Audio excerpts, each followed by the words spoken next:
So we have now 1, 2, 3, at least in our group of key issues. What do we have more? Policy development and implementation. Let's start with the lowest one.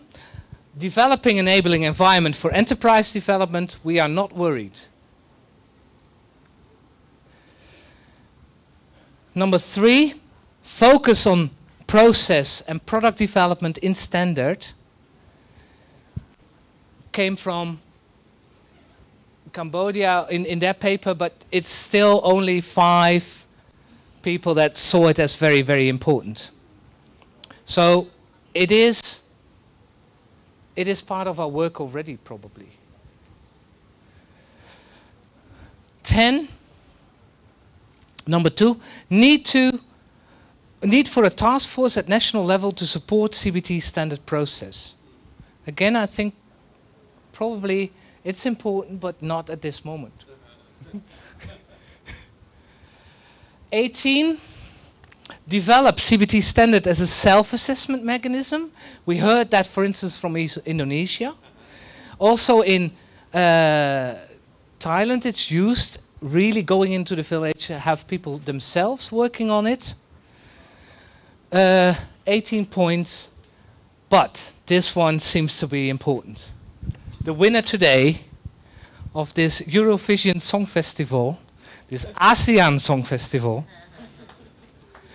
with 35 points, is the need for multi-stakeholders to discuss and decide on the CBT standard.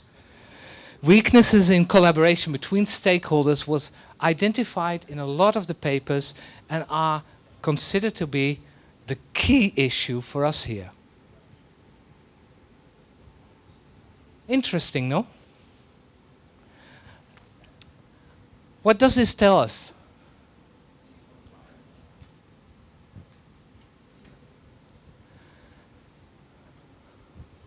Let's sink it in, eh? Should be if you're talking about the product, and if we think CBT is a product, it must be the quality, the good product. When we're talking about good product, it must be the process to be good, because something good, the good พูดภาษาไทยนะคนของดีมันไม่ได้มีให้มาของดีมันต้องผ่านการค่อยๆคิดค่อยๆทำใช่ไหมทีนี้พอของดีเราเป็นไม่ว่าถ้าค่อยๆคิดค่อยๆทำนั่นหมายความว่าเราพูดถึงการส่วนร่วมไปแล้ว It takes a long time to create something which is really, really good. We can take our time step by step. ปัญหาของพวกเราเวลาต่างเนี่ยนะเราพูดถึงCBT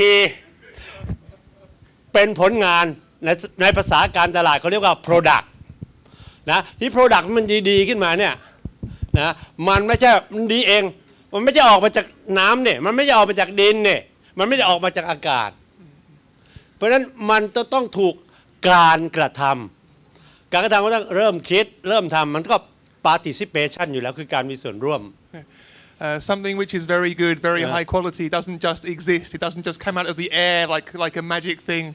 It takes a lot of hard work, sweat, blood, and tears. Okay, back to English now, Fitted.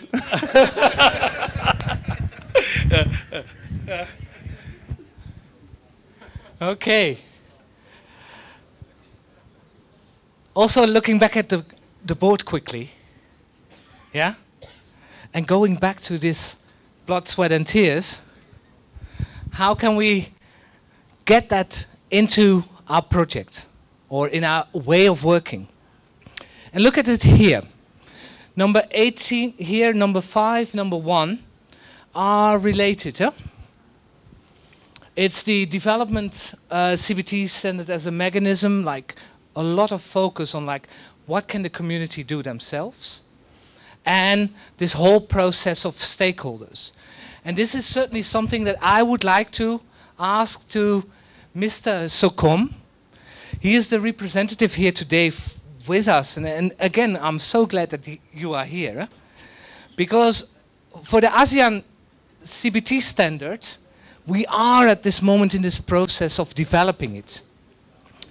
And as you look at this one, we see that the people here are concerned that not all the stakeholders are involved.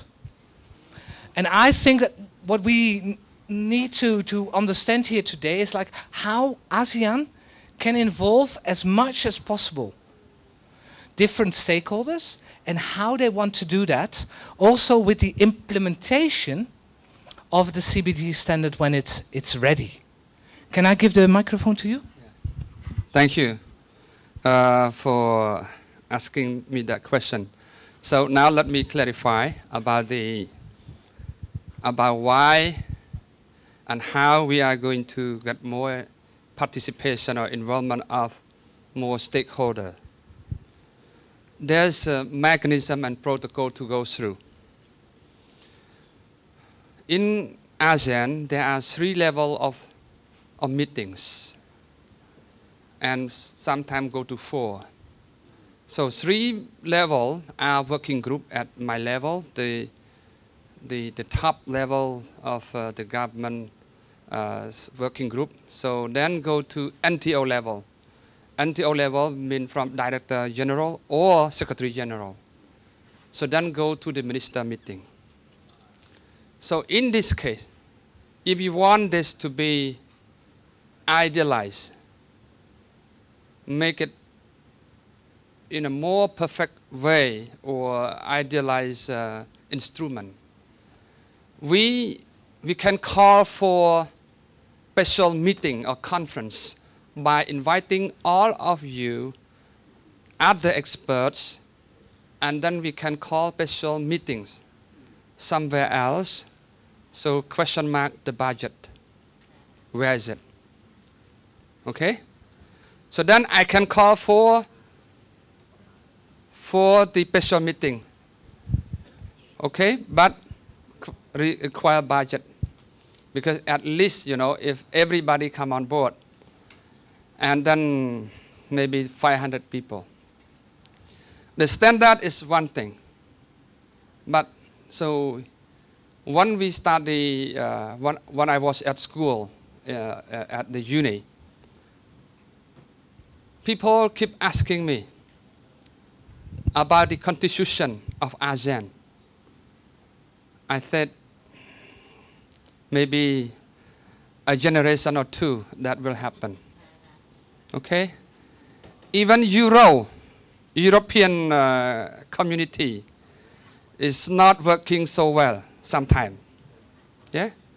Because I've been to those countries. Example, I point out about you, your country. You know, when we go to very close to UK, to London. I am already in Dublin or Galway, but cannot go to UK, you know. You require another visa. Other country, even from France, from Belgium, require another British visa. See, it's still stuck, you know. And then for ourselves, it's not an easy thing, because all of us have different brain, different opinion, different sort. So if you want those to be in common, it's very hard. It's like go to heaven. It's not easy way to go. It's bumpy, okay? Along the way, so bumpy. So now, cut the thing short. Tell me the budget first, and then I will propose to the meeting, the next NTO meeting in Myanmar, and I will call for meetings with experts, and in order to discuss about the standardization of the CBT. So I think maybe Stephen, what?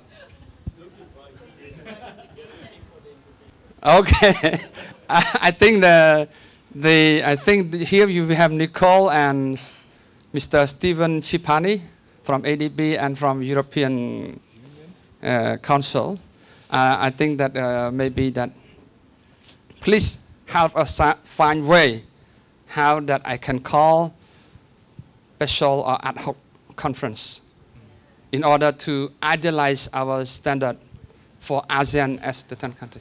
Yeah. Thank you, that's good. Of course, always budgetary restrictions are a challenge. But I just want to make a quick point and to help us better understand the ASEAN process, because I understand that there's many different working groups within ASEAN, you know, product quality control, human resource development. Which one of those working groups handles standards, and how often do they meet, and who forms the agenda for those? So would it be possible to get these on the agenda of one of the already scheduled ASEAN working group meetings on that? Thank you. Let me tell you, there's a number of countries that lead in different areas.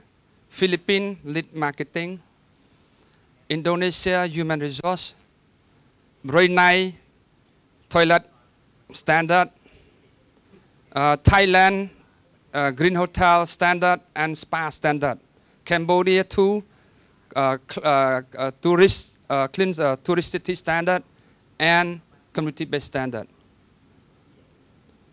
So these will I will check with ASEAN Secretariat, and then I will let you know at a later stage. So then, I think if we are going to organize such a big group like this, that would be a lot of money. If you're willing to pay on your own pocket, I guarantee. I can organize in Cambodia, and I provide you the 5-star hotel, the cheapest possible. Okay? So then, the thing is, one more, something else that I think is a kind of familiarization trip to see a new destination and product that developed. Okay, so can I still ask you one more question? Because Go. I think of course the funding is always an issue, but it's not only about funding. It's also about the process. And what you see here is that there is a demand for a process. It can be organized, for instance, in the different countries, where groups of people will sit together from those different countries to bring out the lessons learned on the CBT standard. It's also about like not having the CBT standard in one go, but improving on it, having a process in place where ASEAN will say like, okay, we take a 3-year process of reaching the standards in such a way that all the countries feel comfortable with it, all the different organizations like the CBT networks can work with it. And it's not only about having a big meeting, but also like how to organize that process. Would that be of interest to the ASEAN Secretariat, and in this case also to Cambodia as the leader for the CBT standard? There's another way, another possible way that in order to avoid holding the conferences, in each country you can call for your own meeting that, like Cambodia do an example, that CCBAN call everybody, NGO, community leaders, private sector, and maybe also tourism association, all government ministry that involved in tourism and community, they come on board and discuss. We call community-based tourism national forum. So we have done that many times. So that's why I bring the standard toward ASEAN. So this have done not only by the Ministry of Tourism, it's done by consultation with all stakeholders. Okay. So you say that the process is already in place and it's already started? No, this one more thing that I would like to clarify is each country can call for the meeting by your own, and then you approach the Ministry of Tourism in your country. You said, this is the command that I would like you to convey and idealize the standard during the ASEAN NTO in Myanmar in the upcoming July. I think 3rd to 5th. Yeah. Very, very good. Thank you. Yeah. We've first a question here, and then we go to you, Kunari. It's not a question. May I share my experience? Another capacities of mine used to be Secretary General of the Green Leaf Foundation program. Okay, I will make it short and right to the point. Of course, among ASEAN, we should work together, but at the very beginning, we shouldn't set any standardized, but we should set an umbrella for all member countries to working under the same umbrella, sharing information, sharing your expertise or whatsoever, because we cannot standardize different contexts, different culture, different nature, readiness of the people, community, so on and so forth. But we need to link them and working and helping them. Okay, at the same time, when we working in individual countries, the same thing, different regions, different provinces, all are different. Again, we could set, for example, we could set the so-called critical issue or critical standard that we have to recognize first. It's like, environmental management, cultural protection, improving well-being or livelihood of the communities. That should be set, and then we step by step, individually. And then we can, when we first start Green Leaf Foundation or Green Leaf certification program, the idea is not to be an elite standard for a handful members. We need to embrace the majorities of the hotels at that time. So we start with the certifications of good intention. Let them become our allies. Start working with them and use the benchmarking system. Okay, how the benchmarking system come from? Of course, we have to study international standards, so on and so forth. But we have to have some reference. We research, like Thailand have done it. We can learn that what the best practice available in that particular area. We set as the highest point. We know the average performance of the majorities. And then we try to benchmark it above the average, but below the best practices. At least we can ensure that somebody can do it. So the rest can try. And then we can come up second generations of standard criteria, the third generation, raising benchmarking.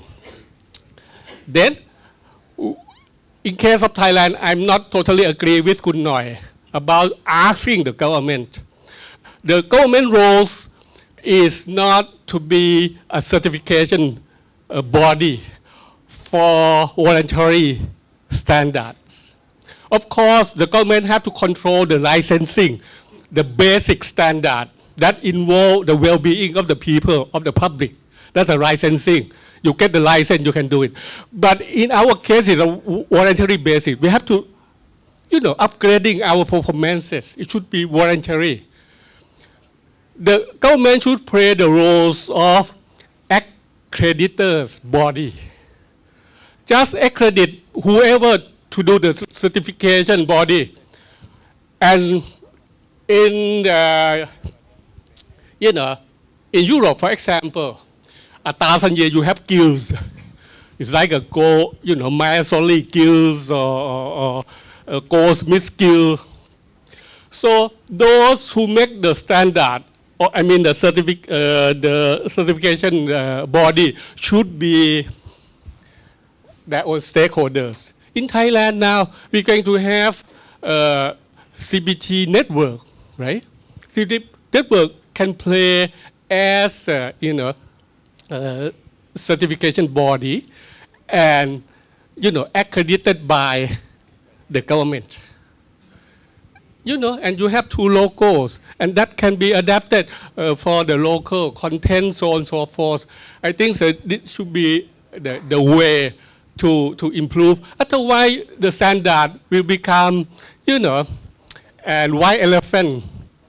And for the elite group, quite a few people, can get a standard.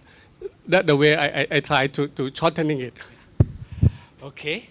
Thank you very, very much for this input. Can you give a quick reply, and then we go to Kunari? I do agree that that have been a more integrated approach.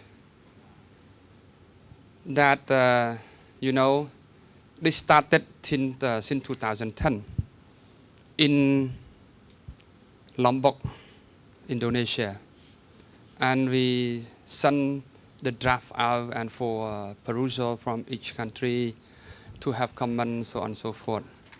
So then it come to the final one that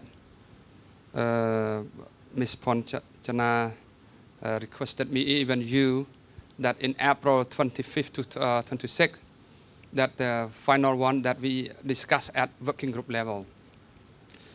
So that's why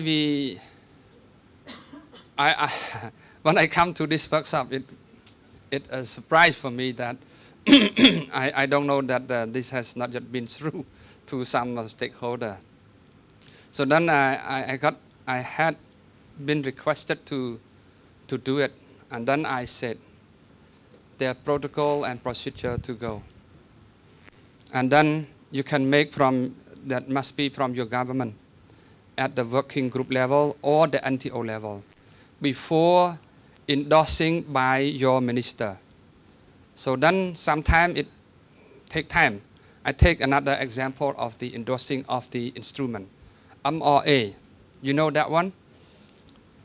MRA, the Australian assisted project for capacity building for tourism professional. Stands for Mutual Recognition Arrangement. So Thailand was the latest country to approve on the MRA. You know why? Because it overlapping the responsibility with the Ministry of Labor. So that's why Thailand, during Mr. what his name?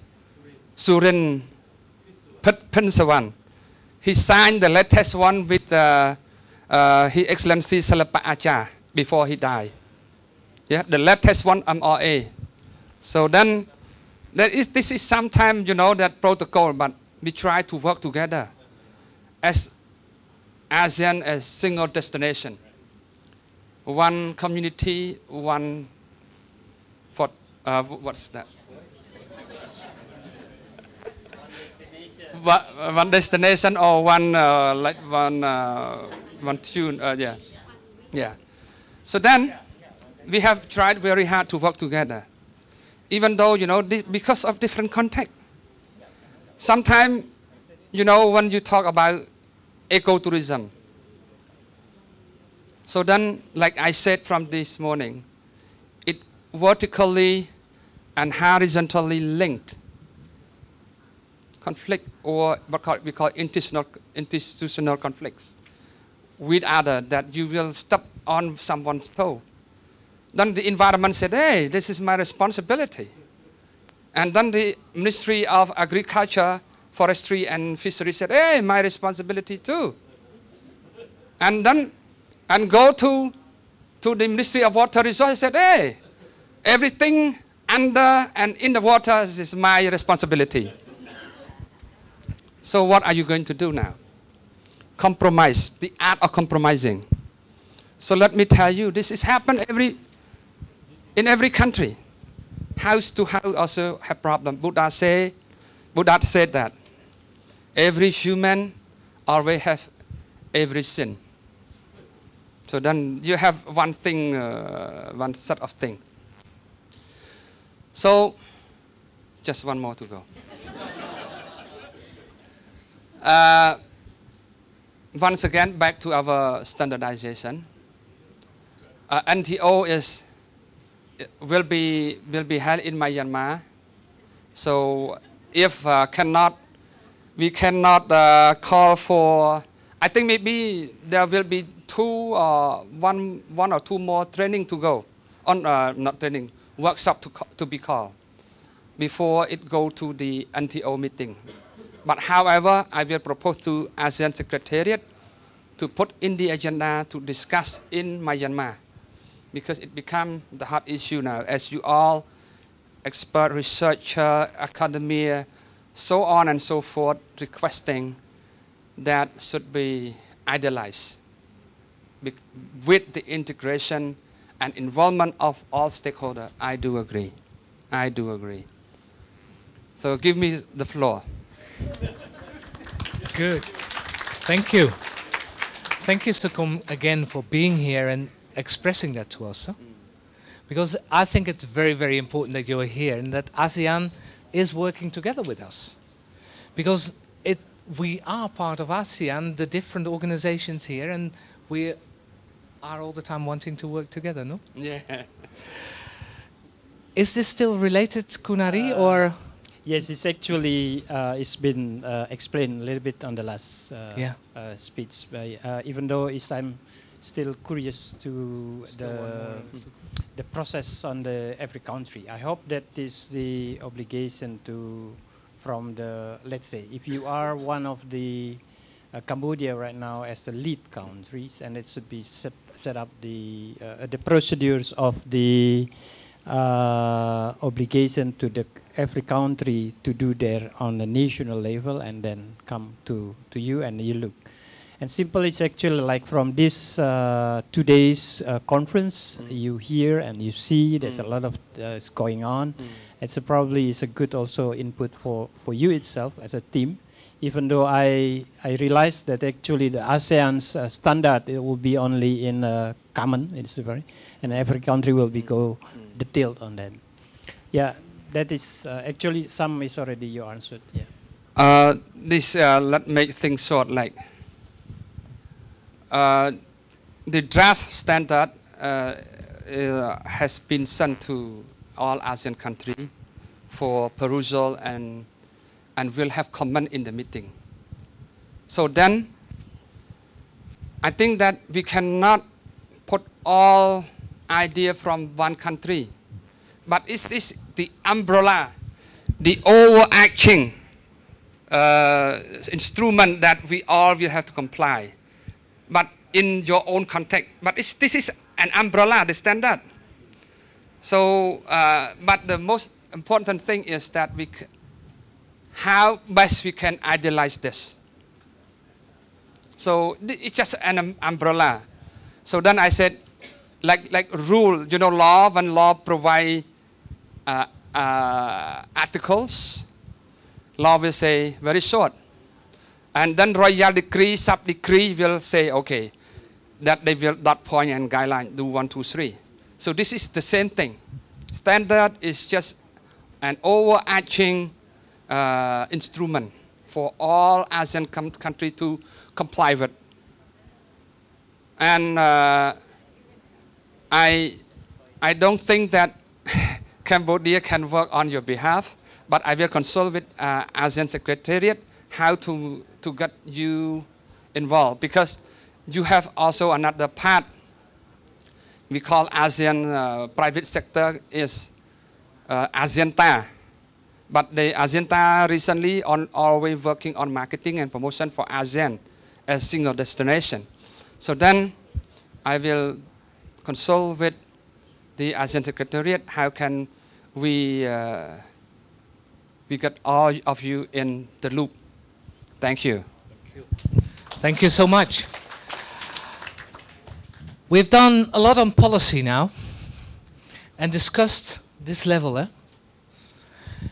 But we also see, just summarizing, that we need our stakeholders working together. But we also can work, and this again is even another layer of collaborating without even saying like, okay, it should be an ASEAN standard. We can also work together as different organizations in the different countries to learn, and then we feed into ASEAN, and ASEAN feeds back to us. Yeah? And again, it's not we and them, it's us. Here we have had these two. Now I would like to go to these two.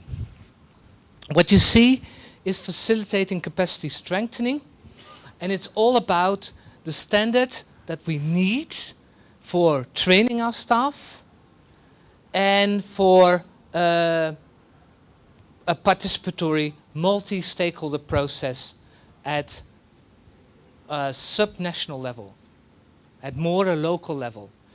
And here I see again a role for all of you working together with ASEAN to really know what is happening on the ground. And what I am hoping for is that at this level we can collaborate far more with each other by informing each other, by understanding like what are you doing in the different countries. That is certainly something that we can help with in CBT-IRDC, but also there is, for instance, at the Mekong level, the Greater Mekong sub-regional level, GMS level, we have the Mekong Tourism Coordination Office. And the Tourism Coordination Office can help us with capacity strengthening, with marketing, and with being this intermediary, especially also here. Which one? Limited product diversification and quality improvement. So you see that three that's coming up: staff,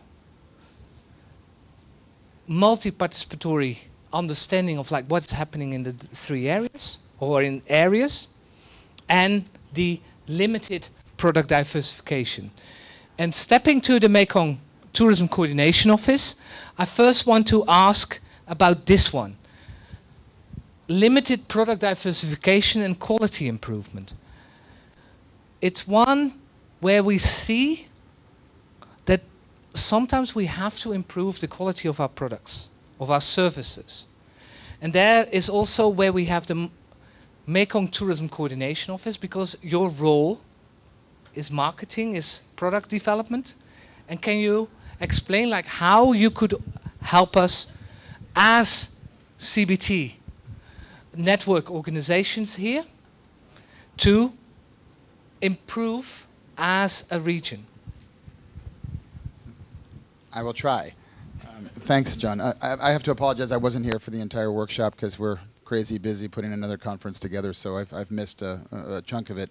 But in regards to the diversification of products, I think there's still, we sometimes forget, especially the people working very close in the CBT world, forget that there is often a stigma attached to community-based tourism, that it is rough and hard and only for backpackers and for young people. What's interesting to me is that the luxury market, the middle and upper market, and you can talk to any tour operator, any high-end tour operator, they want as much as anybody else an authentic, genuine, local experience. And it's often sad. Sometimes it's a case of the more money that you pay, the less of an authentic experience you get. And you'd think that money can buy everything. It can't, unfortunately. And I know the tour operators over the years have been better. By all means, the Exotissimo and Asian Trails and all of these operators are doing an incredible job getting people better connected to the communities and getting support, setting up partnerships, you know, public-private sector partnerships. But I think there is still a gap in the market, especially on the luxury end. Backpackers will find their way. People that are environmentalists and socially conscious people will tend to find their way, I think, more to CBT initiatives. So I think it's about, if you're talking about addressing the gap, it's about the product itself. And if we're offering people the opportunity to connect to a local community, there's a company here called Smiling Albino, as the Brits and the Aussies would pronounce. But these guys, they're experts. It's a small company run by two Canadians. Everything they do in the daytime is CBT. It's pure, hardcore, right into the heart of the community, dirt under the fingernails kind of activities. But their clients happen to be very much in the upper bracket, and they stay only at exclusive, fancy 5-star hotels, and there's nothing wrong with that. They've got the money to do it. So I think companies like this that are finding a way to bridge the gap. And basically, we had talked about this at one stage as well, John, at looking at everything from the backpackers to the middle market right up to the upper market and seeing that we have the products available to serve. Does that answer at all?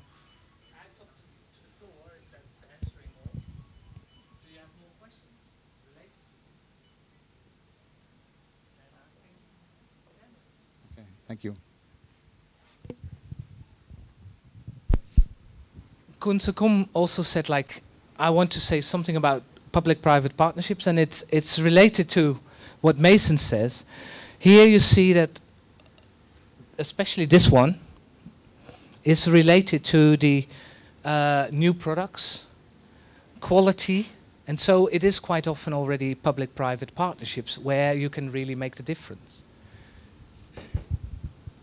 So just to add from experience in Cambodia. In Cambodia, we created forum called Public-Private Partnership Forum. So then we have many associations, association of hotel, association of guy, association of restaurant, bar, and association of boats and taxis, so on and so forth. So when things happen, Minister, Excellency, the Minister will call for a special meeting maybe every 3 months or 6 months to listen to what the private sector has encountered this difficulty or obstacle in operation, like from travel agent or all the sector.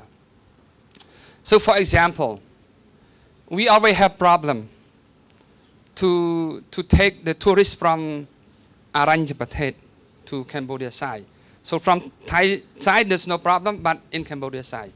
So then the tourists, the travel agent and tour operator, they complain. They said, hey, you know, the custom is too bad, the bad service, or maybe the tourist police, or maybe the immigration officer, blah, blah, blah, blah. And Excellency Minister at the same time, he called for the general in charge of immigration, tourist police come on board, and you will have to monitor your officer on the ground. So right after this, then the private sector representing by each association will go and meet the Prime Minister and, you know, like opposite and discuss what has been happening and what are the thing. And also now, you know, I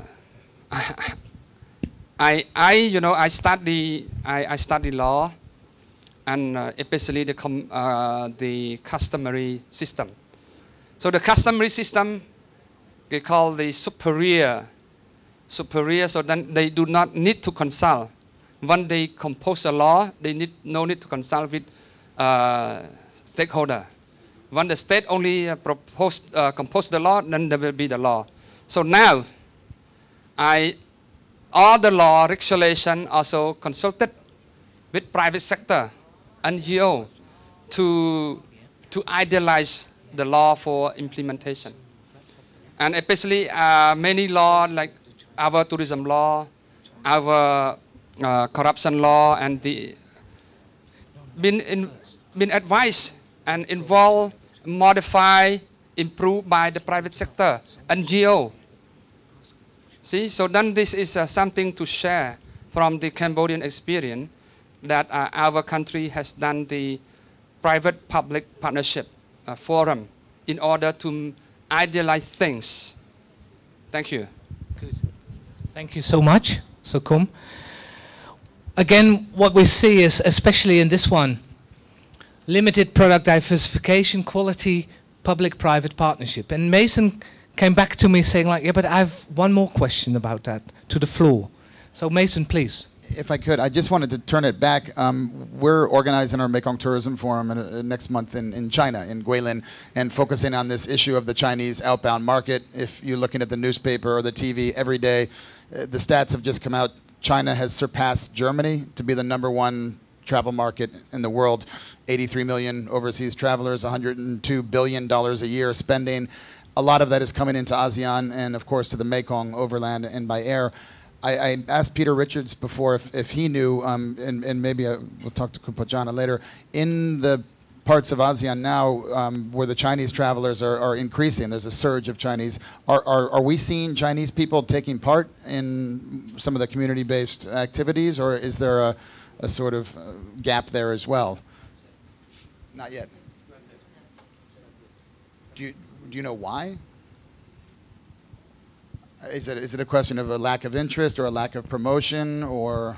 I think it's about information.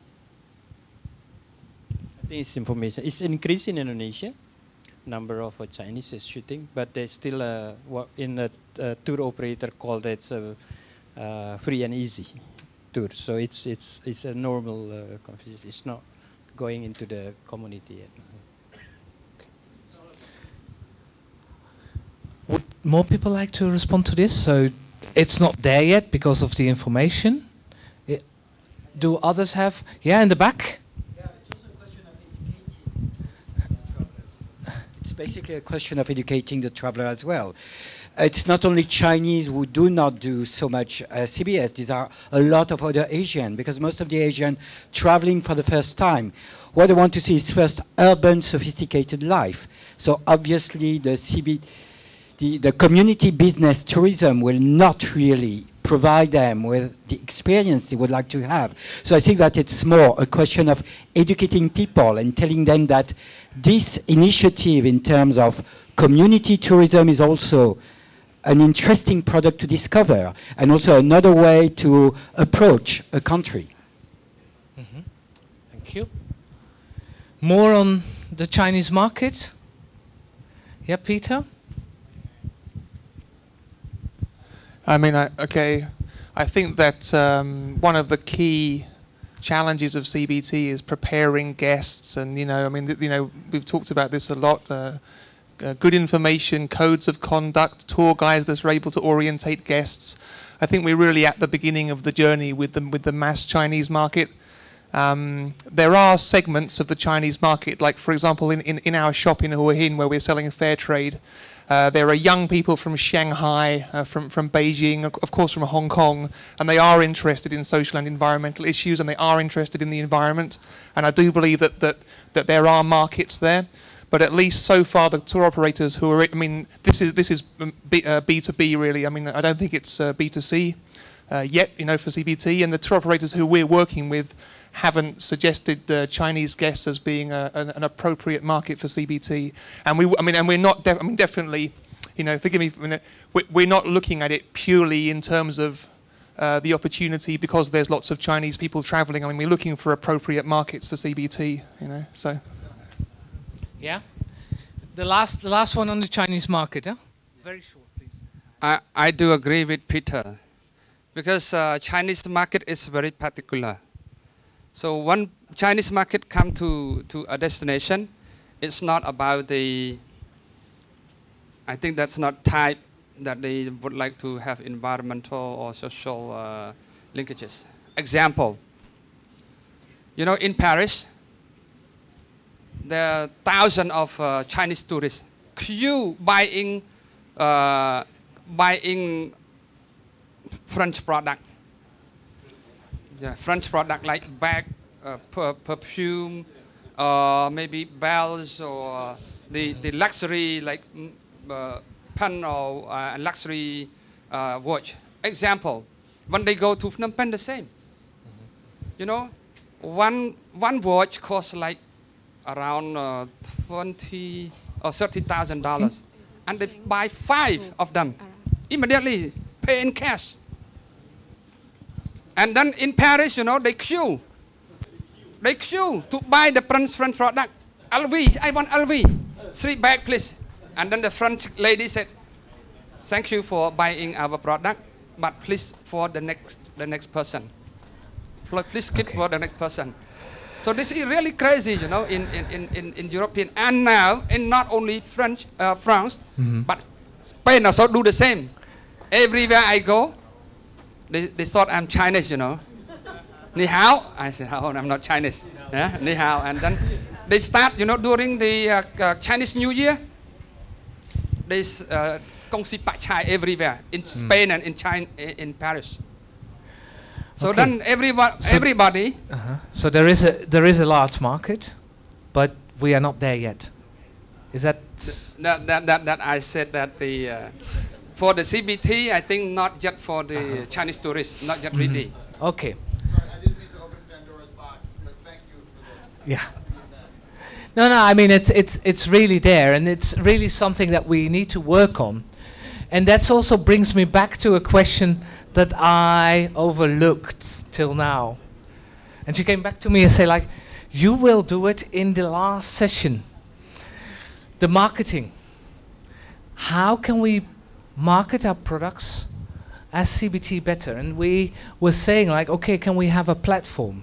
And that's also why I'm looking at MTCO again. But it's also something that we can do more within our group, no?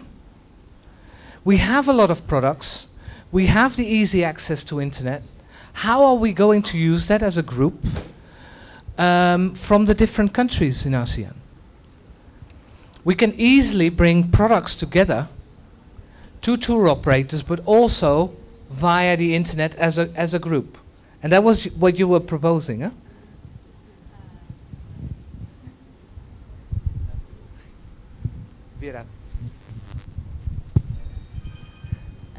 Thank you. My name is Wita from Indecon, Indonesia. Yeah, I started to work in Indecon with standards actually after the standard was developed in the ICHIAT project.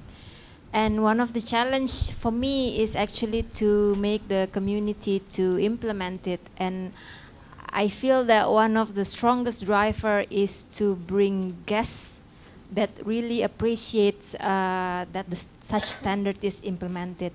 So to me it's really important to have a proper marketing for these CBT products. And another challenge that I find is that if you look at the posters that CBT-I produce, you can see how similar we are.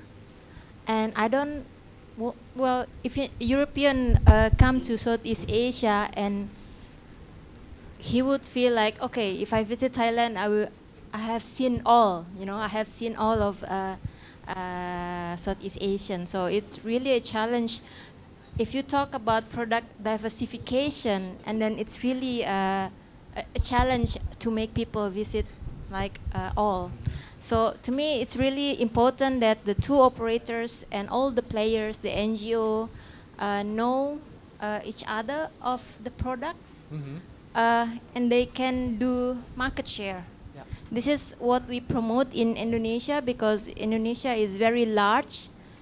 So we introduce the tour operators in Sumatra to those tour operators in Moluccas. So they can share the market and send the tourists to each other region. So I'm just thinking that whether this is possible to take our networks even further, even stronger. And it fits very well with this one, yeah? Like having a stronger product diversification and quality improvement and letting each other know about that. Yes, well, if Thailand has already 15 years of experience, they could share that experience to others who just only started, so at least we don't do the mistakes that they did 15 years ago, at least. Yeah, thank you so much. And I think that's a very wise lesson, huh? That we have so much experience here, but also so much challenges, and that we use those experiences and challenges to inform each other and help each other. And that's also one of the things that I think, and I would like to wrap it up, is something that we can do together. In this last one day, morning and afternoon session, it almost looks, if I look back, almost a week. But it's only one day that we had 8 cases with so many different lessons, yeah? And so much clarity on like what are the issues that we have to work on. And how are we taking these issues now forward? Do we need to support each other with these lessons, as you say?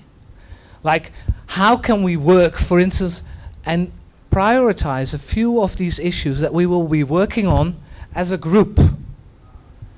Learning from the different countries, coordinating, for instance, with MTCO, coordinating with ASEAN, getting all these lessons out. And it's certainly something that CBT-I is interested in, especially through CBT-IRDC, that we learn from each other. And there's so much to gain, and then we feed it into the Chinese market, that we have these lessons learned and that we get them out there to others to benefit from that. Because that benefits us again. The more we tell to others, the more we get back. So if you learn from others, your product becomes better. And I think that that is the lesson that we take home from this one as well. I mean, I learned today a lot. But we still have to address a lot of these issues. And how are we going to do that? Can we, as was at a certain moment said, of course it costs budget. Of course we have to find ways of getting together. But I think that this example of today gave so much already of like, hey, clarity on like, what are the next steps to be taken? Can we have a central point or a way of getting this information shared on a more regular basis? And that is something that I would like to conclude with. It's like, how can we keep on doing these kind of things? Because I think that this project was marvelous in the sense that we learned so much from each other already. But now how do we take the next step? Can I give the floor to somebody on this one? It's really open. And it's really one of the closing things that I would like to hear from you. Like, how do we take it further? Taking from the Indonesian lessons, I think we are huge. We are more than 100 members. The first time is the same question actually raised, how? And finally is we actually come up is everybody paid by themselves, so we gathering together. So it's a schedule. So it's now we have a yearly. It's already 5 years, every years. But it should be a task force taking in charge to where and inform is about at minimum 8 months, 6 to 8 months, so then we can prepare a budget to go there. And then for sure, usually because this is good for government as well, you know, to listen. Sometimes you can get some support from the government just on the hosting only, so they listens to. That's what it. And of course, the other one, face to face is very important, but between you can also use the internet. Yeah. Yeah. Okay, a thought to take home, maybe not to take directly a decision, maybe during the dinner. But I think we have covered a lot of ground today in the case studies, getting all the lessons out in the main issues. But I think that that's where we have to leave it. I think we are all very, very tired already. For me personally, thank you so much for all the things that happened today. And I would like to give the floor directly to Mr. Paradet.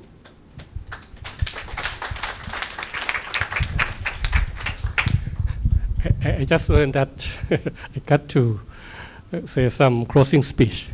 I have experienced and learned that the best closing speech is the shortest one. Okay, I'm going to do that.